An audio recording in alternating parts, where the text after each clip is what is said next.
Hi, welcome to the Dead Rising survival guide. This is more of a guide, it's not a how-to, so don't take my words as gospel. Just kind of do it your own way and just use my guide as a kind of a reference if you get it stuck. First of all, I'm going to assume that you've got the Zombie Genocider achievement and you've acquired the Mega Buster, which is just here on the floor. If you haven't, do the Zombie Genocider because this challenge is going to be near impossible without it. If you're really good, then hat off to you. I couldn't do it without the Zombie Genocider achievement. So first of all, get the Mega Buster, and you're gonna have an easier time basically. Right, first thing we're doing is I'm just going out to the entrance plaza. The reason why I've used the security office way is because there's actually a guy out here called Paul, and in order to get to where we need to get, we'd have to go past him. By using the security office to actually get through this way, we can go straight to the first book that we need in order to make survival a little bit easier, which is in the bookstore. So Paul is just to my right, just over there where the name tag is. We're just going to go to the bookstore, which is just to my left. Okay, try and avoid the zombies. Try and avoid getting hit. Any damage is obviously a bad thing, because if you're playing the survival mode, as you would notice, your health is continuously going down. The aim of the game is to try and keep that health from completely depleting and obviously you starving to death or being munched in the face by a zombie. So the first book here is just behind the counter. We're going to pick up the book. Just keep it in your inventory. You don't have to have it equipped. You don't need to fight Paul. I'm going to show you briefly why you don't need to fight him, because the food he actually drops isn't that important. It is an idea to fight a psychopath if you see one. The reason being is that all the food that we're going to get in this game is going to be from them. Try to avoid picking up any food off of the shop floor. Paul has these annoying little go-kart remote control bomb thingies which keep hitting you. There's one there. This is why I said don't fight him, and we're going to come through this way, because them things will continually pound you. They're near impossible to avoid unless you're something fantastic, and they're just basically annoying. They're going to hurt you a lot. So what I'm doing now is I'm just going back to the roof, and we're actually going to get our first piece of food off of our first psycho. It's actually going to be Otis. All the survivors now are against you. If you see them and they're screaming for help, don't help them. Kill the zombies and kill them. Okay? So here's Otis. The reason why I said to get the Mega Buster is because it's a really strong weapon. It tends to daze the enemies, as you can see, and with a couple of hits, down goes Otis. Just going to stand by the box, it will pop open and out pops a load of junk. The only one we actually want is the raw meat. Okay, now you don't want to eat the raw meat yet, because raw meat will give you a little bonus, whereas a well done steak will give you a fantastic bonus. And like I said before, try and take all your food off of the psychos and not off of the shop floor. So now what I'm going to do is I'm just going to go towards Wonderland Plaza, but like I said, try to avoid the food off of the floor. I'm going to pick up this squash just to kind of cover my ass, just in case I get caught by a lot of zombies. My health gets a little bit too low, because the last thing I want to do is to have to do this all over again after spending the last 9 hours of my life doing something and then getting caught out by a zombie which I didn't see because of some stupid glare on my TV. So here we are. We're just going to go out to the Paradise Plaza area, and we're going to use the Paradise Plaza Wonderland mirror shortcut. This is open straight away on the unlimited mode, but in the actual game you need to save some dude from Adam the Clown and transport him back to the security office in order to get this. Really helpful shortcut as well, so I advise getting it. Either way, like I said, this is open anyway, so all we need to do is go to the girls' toilets in Paradise Plaza, and if you take the first right here, follow it round, it's the mirror. Okay, it's the one against the wall. If you try and go for any others, it won't work, so just stand by the mirror at the wall and smash the B button to be teleported to Wonderland Plaza.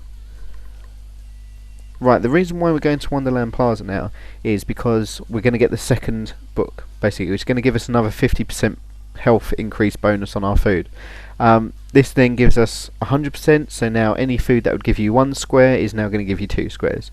As you can see, pretty vital if you've got kind of a low level food but you're really desperate basically. So if you just jump around or jump kick, it tends to be good. What I find is that zombies can't grab you if you jump in. If they do grab you, don't worry, but the first book is literally right here. Okay, like I said, if you do get grabbed by zombies, don't worry, just fight them off, smash them buttons, wiggle that stick, they'll get off you eventually. I'm going to jump down. Oof. So try to avoid that.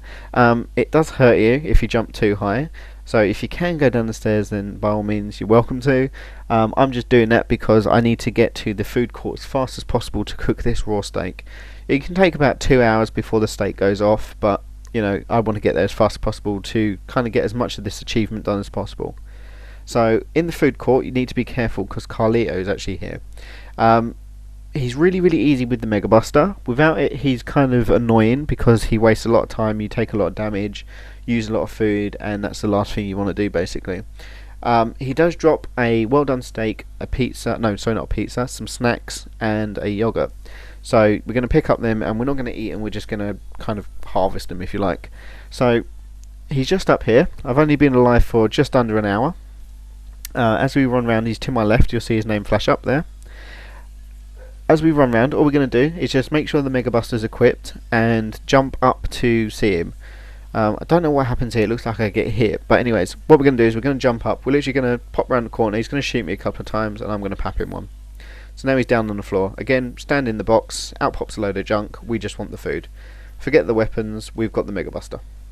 So now he's dropped all of his food. What we're going to do is, with the raw steak, we're now going to cook that because the raw steak will give you a couple of squares bonus health. A well done steak will actually give you more health than you can actually hold. So all you need to do is stick the raw steak in the oven, bam, stops it going off when it's in your inventory. If you've got a raw steak, after about 2 hours it goes off. If it's a well done steak it doesn't. So you know, it makes life a little bit easier when you're trying to survive. Right, now what I'm going to do is I'm going to head to the North Plaza to actually get the third and final book.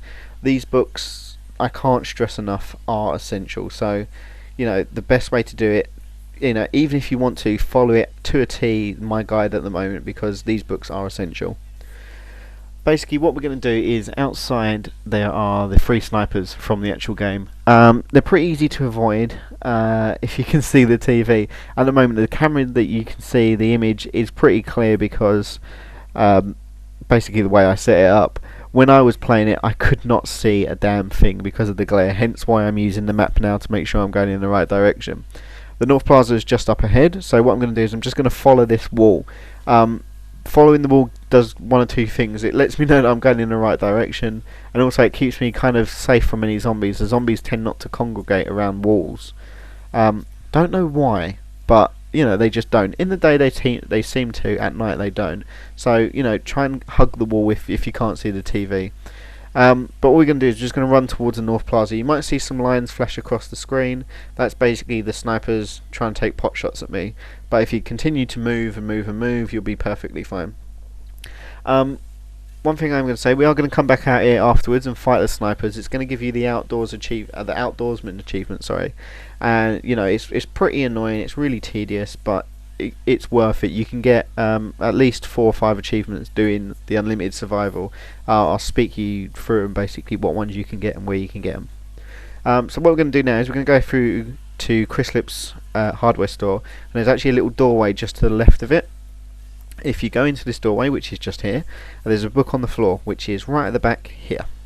Then this book gives you 100% bonus, so now we've got 300% bonus on all of our food. And as you can see in the top left corner I've got 4 squares of health. What I'm going to do is I'm just going to eat a steak now to show you what sort of health bonus this gives you. So from 4 squares, a well done steak is giving me all of my health plus more back. Basically it's filled that little yellow bar underneath as well, which continually depletes. So now what I'm going to do is I'm just going to go out and fight these snipers. The best way to do this is not to run straight at them, kind of run in zigzaggy lines like any SAS specialist will tell you. And what you're going to do is basically go towards them and get them off the roof as soon as possible. The reason being is that it's easier to hit them when they're on the floor. Because the Mega Buster's auto aim feature is pretty fantastic, you can kill them in 2 or 3 hits and take the least amount of damage. So what we're going to do is we're going to run towards them, and I'm going to fire a shot at one on the roof, which should make his friend kind of run off as well. So you know, just firing a couple of warning shots saying I'm going to come and kill you, better be ready to die. Get in a good position after they fired a couple of shots and just kind of scare them off the roof. Then what we're going to do is literally run straight at them and just shoot in the Mega Buster. The Mega Buster is going to auto aim onto him anyways. You'll take a couple of hits, but again, like I said, don't worry, you've got the books now. Small amounts of food is going to do you a lot more health. And just going to come up to the end of the first video, so collect all the food and click on video 2.